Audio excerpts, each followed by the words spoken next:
What's going on? My name is Marcus Whitley, and this is Good Behavior. Now, you can find me on all social media at I am Marcus Whitley and find any of my books, Both Sides of the Street, Choices and Consequences, Greatness Under Pressure, or Battling Demons, all on Amazon. Now, in this episode, I want to talk about growing without changing, because a lot of people don't know there's a difference between the two. And every time I speak to people about my books or I tell my story, I always hear people talk about how great it is that I turned my life around or how I changed my life. They tell me how lucky I am that I'm not running the streets anymore and how I should make more out of my life because the streets are dangerous. Now, I appreciate everybody showing concern, but the streets have always been dangerous. I knew this going in, but what I didn't know or was too naive to realize was that the risk is always bigger than the reward. I had it backwards. Yeah, I knew I could get hurt or end up dying if things went wrong, but what I didn't think about is if something happened to me, how would it affect my family?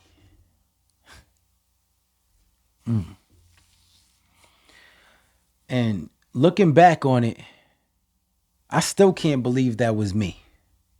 I was reckless and allowed myself to become a monster. See, if I was drug dealing, I could be like, okay, I made some dumb decisions, but I'm gonna do better. I'm not gonna make those same mistakes again. Now, when I was taken out of the street and put in prison, it was like I was forced to quit cold turkey. Only thing is, that ain't what happened. The true hustler came out of me and I was selling anything that I can get my hands on. Now, after years and a lot of work, I was able to find the good in me and separate it from the monster that I've been for so many years. Now, I'm not saying the monster is gone, but it doesn't control my life anymore. At least I don't allow it to. I have more control over myself and my actions. I'm not as impulsive as I used to be. But see, I want you to understand that I didn't change my life. I didn't stop running the streets. Matter of fact, I'm still in the streets. If not the same, I'm in the streets more now than I used to be. I still have that same hunger and that hustler's mindset that I've always had. I haven't changed any of that.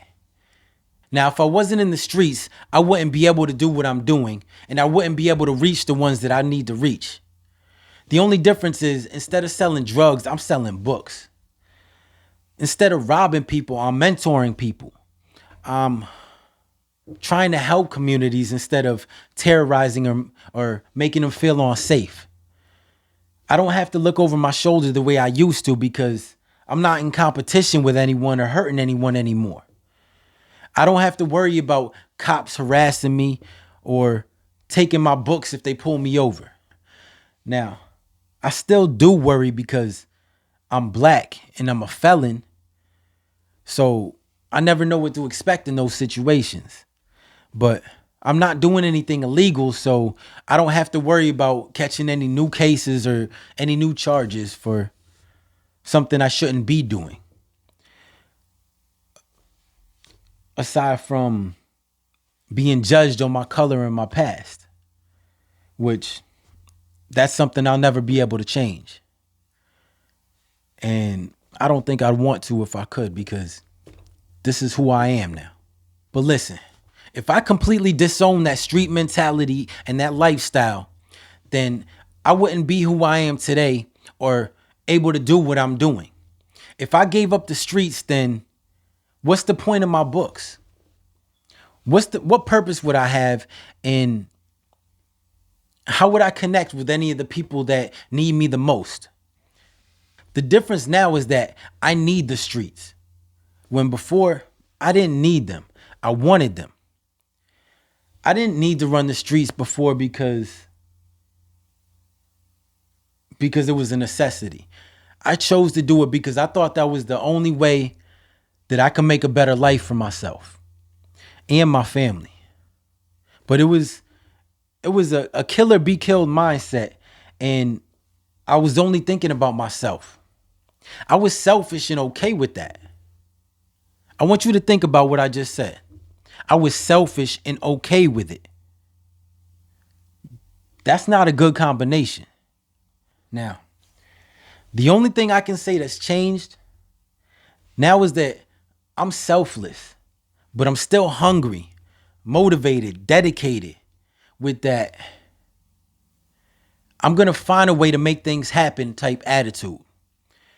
I let that monster take over when my depression or anxiety kick in and try to prevent me from getting opportunities because I'm too nervous or think I'm not good enough. I'll always be me. I'll never change who I am. I'll only grow. Now, I hope this episode was able to help you understand there's a difference between change and growth. And that monster within you isn't always a bad thing if you could channel it into something good, or channel it the right way at least. Now, my name is Marcus Whitley, and this is Good Behavior. So until the next episode.